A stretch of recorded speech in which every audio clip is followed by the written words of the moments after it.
Okay, so Team Iran pulled out of this event, but who cares? We're still getting some awesome freestyle matches alongside a behemoth D1 duel, Iowa and Oklahoma State. Okay, Iowa and Oklahoma State both aren't undefeated at this point in the season like we thought they might be. Iowa has the loss to Penn State. Oklahoma State has a couple losses in the past few weeks, but doesn't matter. These two teams are historic, and every time they wrestle, they do battle. They are gritty, they are tough, and the unexpected happens. This is a matchup you need to be watching. And if that doesn't get you excited enough, Dayton Fix will be wrestling in both portions of this event, folk style and freestyle. You can watch live on FloWrestling 7:30 p.m. this Saturday, February 12th. If you're looking for a more in-depth preview as to what to expect, then let's stop stalling and start talking wrestling.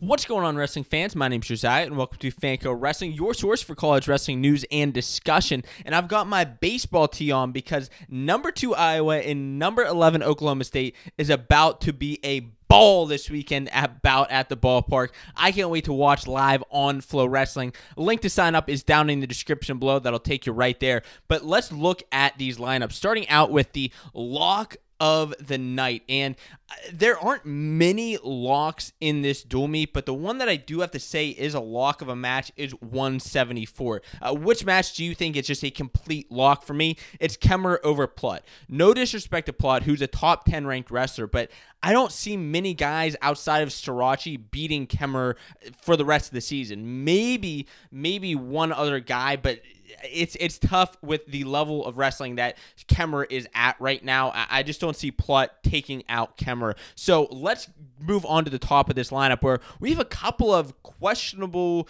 things happening here. So could Ayala or Ibarra wrestle for Iowa at 125? And what about Mastro or Yakubatis at 125 for Oklahoma State? Because Mastro Giovanni was just injured last weekend. I think some small little ankle injury. But I think since he didn't wrestle on Sunday, I think maybe he healed up a little bit. I hope that we do see him in this dual meet. As far as what's happening over here, I'm not sure. But to be honest, I don't know that it matters that much. I'm giving the victory here to Master Giovanni, assuming that he does wrestle in this event, because he has, just a solid season up to this point. Has beat Pat McKee, who's beat Ayala 3 times this season already. And I think that Ayala could still give him a battle, but either way, I think Master would beat either of these two guys. And it'd be interesting if it does end up Ibarra or Yakubatis. Like, we'll see who these teams end up sending out, but I'm giving Okie State a win at the top of this dual meet. At 33, DeSanto and Fix. Okay, this is a dual meet, or this is a match that we have been looking forward to for quite a while. The last time that these two wrestled was in the national semifinals last year when Dayton Fix claimed a victory over DeSanto. I believe it was 3-1 or 3-2, a very close score in the semifinals. DeSanto has the capability of beating Dayton Fix. Although he hasn't done it in their history, he has the capability if he's a little bit more controlled in his style, right? We watched that match against Roman Bravo Young when DeSanto was the clear aggressor, attacking, but couldn't really connect or get in real deep on those shots against Roman Bravo Young. Fix is going to be the same way, not going to let him finish easily. When we saw against RBY got in on one good shot and finish that on DeSanto. I'd like to see DeSanto have a little bit more of that approach rather than just attacking, and get it on that really good shot against Dayton Fix. But because Fix is a more controlled wrestler, I'm giving him the victory at 133 and based on past history. At 141, Ironman and Carter Young. This is a really funny one because Ironman's like a 6-year senior wrestling a true freshman in Carter Young. Now, he's had a pretty good year up to this point, and compared to Ironman, Ironman has 1 loss on the year. Sudden victory to Nick Lee was his loss. And yes, he's had some other close matches compared to kind of how he's wrestled in the past, but Ironman always finds a way to win. Young hasn't quite reached that elite level where he's beating these elite guys like a Jaden Ironman. I think that this is a match where, honestly, Iowa can get some bonus points. And I know that may sound crazy, but Ironman hits one crazy turn on top, one crazy takedown straight to back on neutral. I think that he can get that against Young and end up coming out with the victory there. At 49, Gefeller and Murin. This matchup is a real toss-up, and these two have had similar seasons up to this point, and I can see it going any which way. Gefeller coming off of a big pin over Mizzou, and up to this point has had a good ranked win over Michael Blockus. Murin, on the other hand, coming off of some solid wins over Bout Bartlett. That was a great win from him and hasn't really wrestled since that time, but I still think that he can get the victory over Gefeller. And at 57, Sheets and Young. This has gone back and forth in the past. Young has the recent win over Sheets at the national championships in the 7th and 8th place match, where Sheets, on the other hand, has the win in the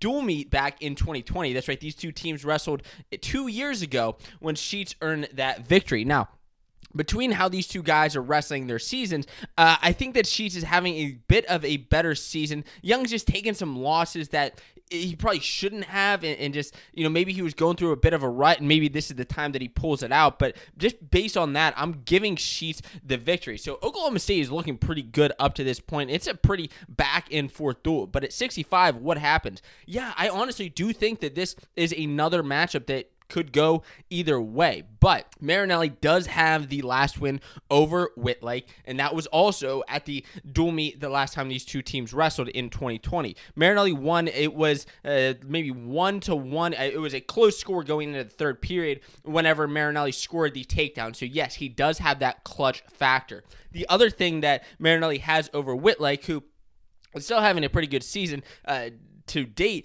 but Marinelli up to this point, yeah, he has that loss to Karchula, but since then he's fired back with wins over Brady Berge, over Dean Hamidi. I don't think that Whitlake's going to be able to overtake Marinelli, so I'm giving it to Marinelli. At 74, yes, we know that Kemmerer has that lock of the night, so I'm giving Kemmerer the decision, but he could honestly score a major decision as well. I could see that happening. At 84, Assad and Gear, both having similar seasons, both similar wrestlers, both hard knock guys, and I think that this is a toss-up. I know I've been saying that about a few of these recent matchups, but that's the truth. And when you're wrestling teams, Oklahoma State and Iowa, who are two of the top teams in the entire country across history, you are going to have a lot of toss-up matches, and 184 is no difference. Between these two guys, I'm giving it to Gear, who's just in the past had a little bit better quality wins, as well as just really better history. Gear has performed well on the national stage. Assad has yet to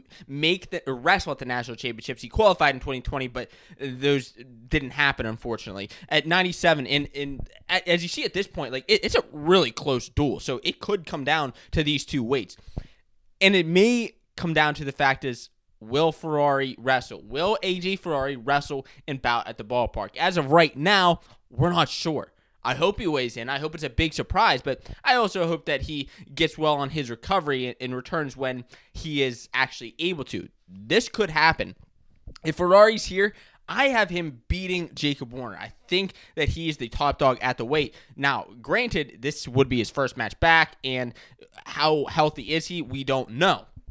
But if he's not there, which I'm going to say it's unlikely that Ferrari will be there. My fingers crossed that he is, but it's unlikely. Gavin Sticka has done his job in the last couple weeks, but I believe he's bumping up a weight and probably didn't expect to be starting at 97. Compared to Warner, who has been at this weight and for the most part been dominating at this weight. I give this to Warner in the decision. And actually, if he's wrestling against Sticka, I'm giving him the major decision here at 97. So that leads us down to heavyweight, and that almost puts it away for Iowa. Cassiope and Serber.